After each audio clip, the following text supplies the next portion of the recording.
गणेश जी की पूजन करके उन्हें पूजन दान के प्रसन्न किया जाता है।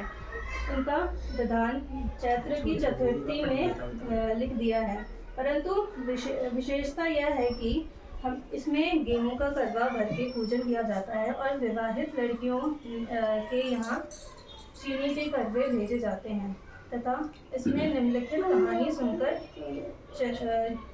चंद्रोदय में अगर व्रत खोला जाता है। कथा। एक साहूकार के 7 लड़के और एक लड़की थी। सेठानी के सहित उनकी बहुओं और बेटी की करवा चौथ का व्रत रखा था। रात्रि को साहूकार के लड़के भोजन करने लगे तो उन्होंने अपनी बहन से भोजन के लिए कहा। इस पर बहन ने उत्तर दिया, भाई अभी चांद नहीं निकला है, उनके निकलने पर बहन की बात काम किया कि नगर से बाहर जाकर अग्नि जला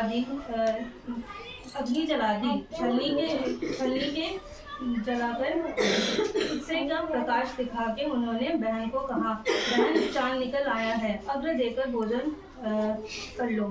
यह सुनकर बहन भाभीियों से कहा कि आओ तुम भी चंद्रमा को अग्र दे दो, परंतु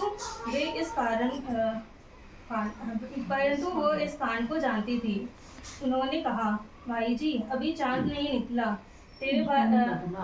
बहन अभी चांद नहीं निकला, तेरे भाई तेरे इस धोखा करते हुए अग्नि का प्रकाश अग्नि से दिखा रहे हैं।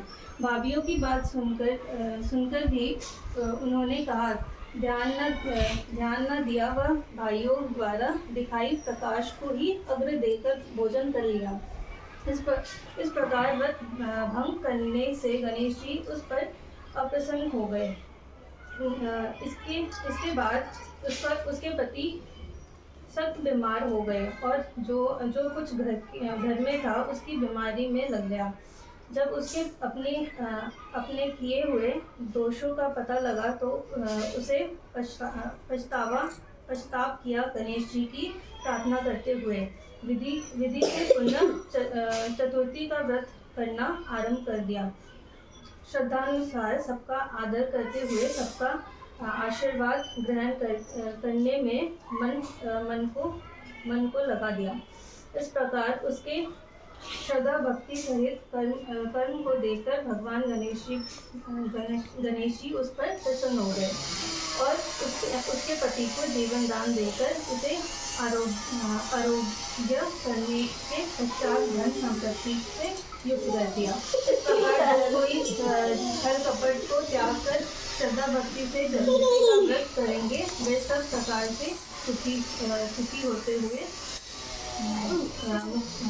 सारे कलेश से मुक्त होते हैं। सारे नागालिया कथा होती है।